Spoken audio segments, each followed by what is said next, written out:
Welcome along to review the Toyota CHR. I know it's CHR because it's written on the back in lights. Also, it's still running. Those beeps are going to set the tone for all the beeps that happen in modern cars. But let's talk first about this hybrid car. Not a plug-in hybrid, not a match-and-run vehicle, hybrid. Petrol engine, batteries on the back. We're going to take it on the road, but I like the look. Look at the look of it when the lights are turned on. It's actually quite nice, isn't it? Totally different from the old CHR. And there's a vague family resemblance, but that's about it. I still like this. Let's get on the road and test out what it's really like to drive.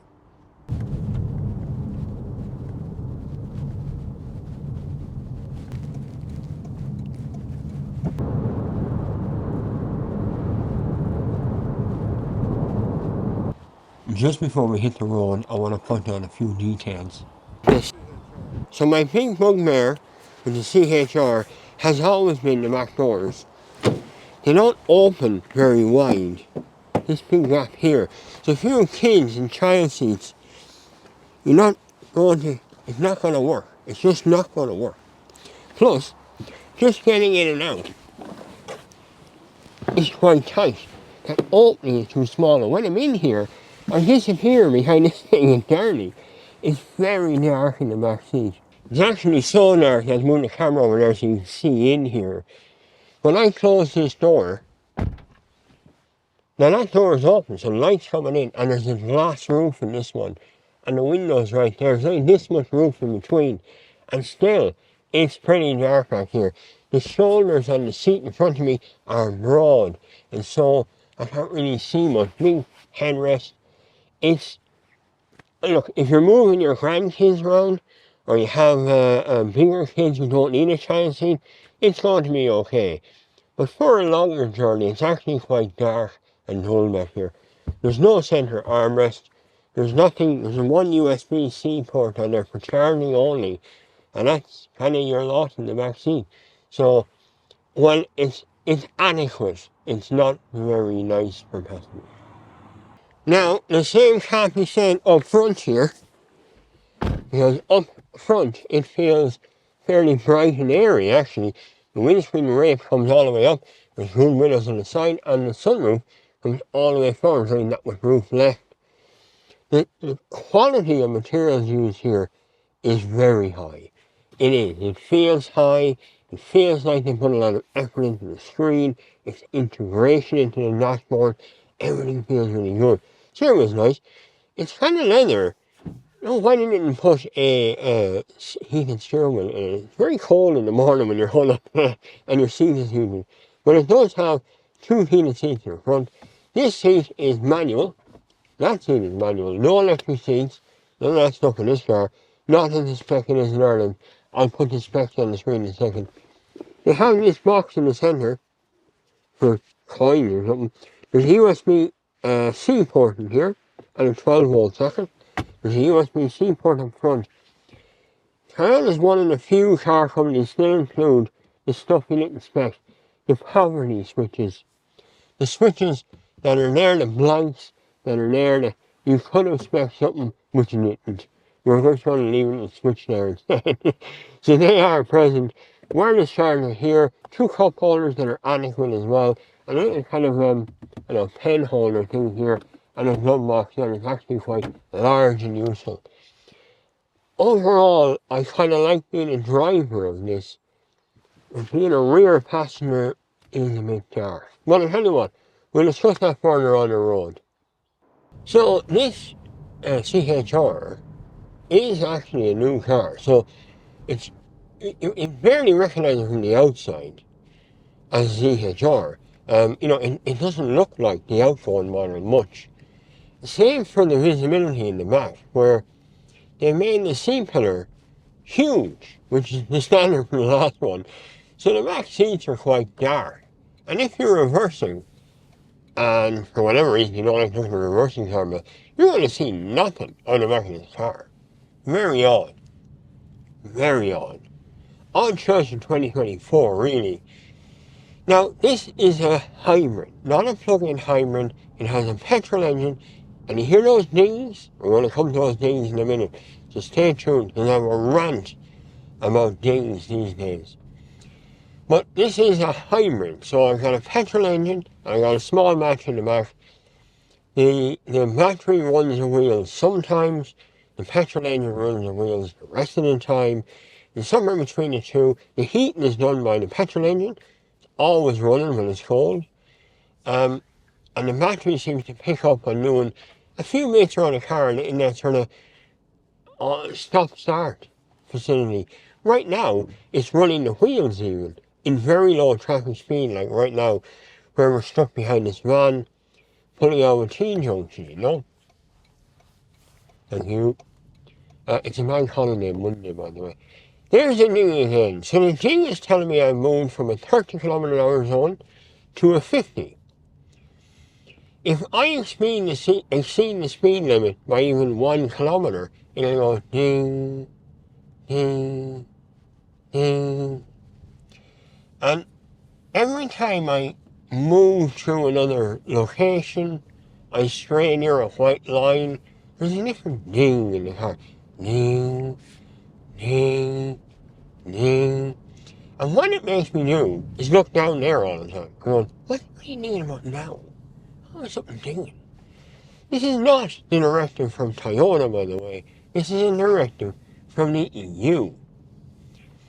These things were in the BMW M2 I had recently. These things were in a Renault Clio hybrid. And there's always a thing. I am like, look, 50, 51. Starting to flash at me now. There goes. Now that is going to be in your car every time you drive. Although it's not the car company's fault. The problem I have is the car companies have let the legislation in under the guise of safety again. That's essentially what's just happened there. They have allowed the legislation to happen without trying to protect the joy of motoring. There had to be a better way than this crappy, constant, nagging reminder that you're going to a different speed zone. Like I can't read. Like I can't see the speed limit. Anyway, I'm not debating the safety of speed. Inappropriate speed is, of course, very dangerous. But this idea that I need to be reminded every time I get in the car, I need to look down at a flashing sign, or I need to go, I'm going too fast on this road, I should hold on to the steering wheel and this, and only shuffle, shuffle, shuffle, shuffle. It's the joy, lads, the joy of motoring has been robbed from us through legislation. Anyway, this car isn't particularly entertaining to drive. I'm doing 51. This car is not entertaining to drive, really. It's not very economical either. I have driven, I'm the first one to put 1,000 kilometers on it. When I got it, it was 490 kilometers on it. I had to put petrol in this at 875 kilometers. I got about 400 kilometers of range from it. There are EVs out there that do that, just about. And there are EVs out there that do that. Would I buy an EV over a hybrid? I'm not sure. I still think I'd like a hybrid. I prefer this to have the bigger Toyota engines. It is meant strictly for running about town, moving about cities. That's really what it's for. On the open road, out the motorway speeds, it just eats fuel. Make no mistake, I'm a Toyota fan. I think the Corolla is probably their best car they have. In hatchback, estate, saloon, they are lovely cars to drive. They're actually very economical. In the estate form, they're actually lovely to drive. Very, very sensible car. It's never going to break down. It's never really going to bother to put petrol in it. Nothing. PHEVs just aren't good enough yet. They're just not good enough yet. I don't think PHEVs work very well.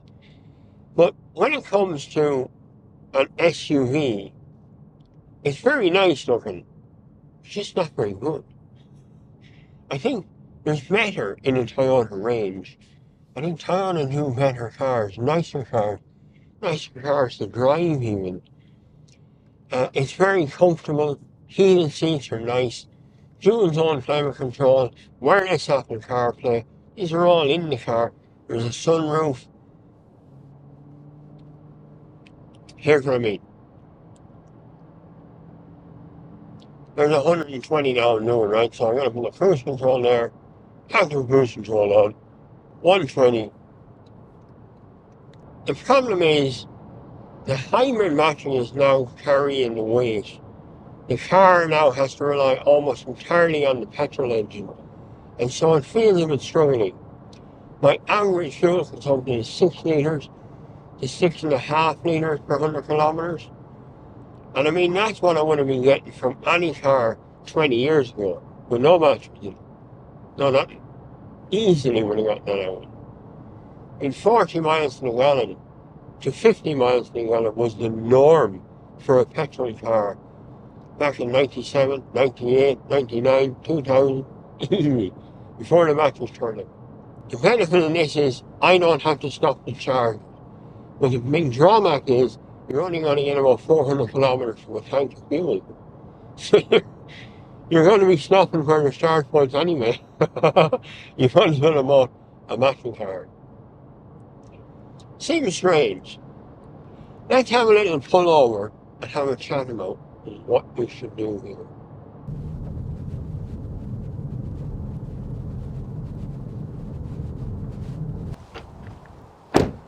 So look, overall, not groundbreaking from Toyota. Solid, normal Toyota spec car.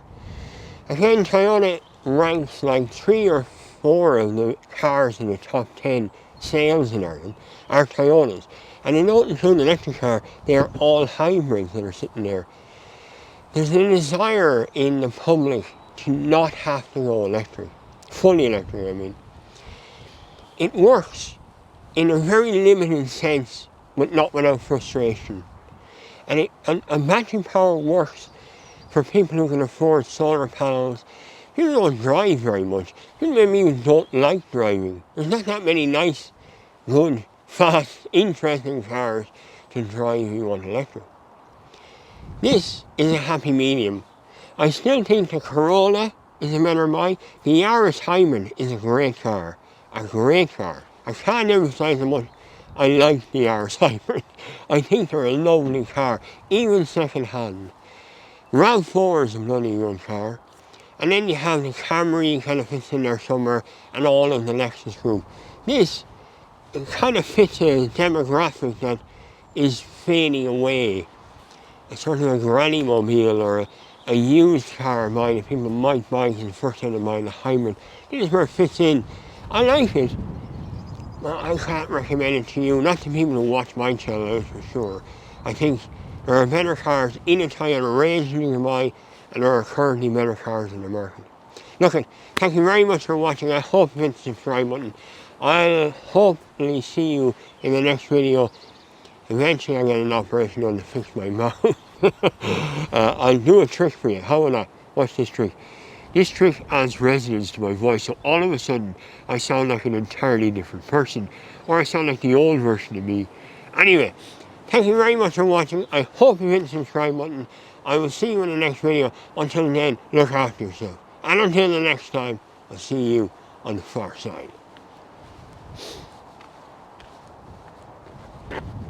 Pop out handles in the frost don't work on her.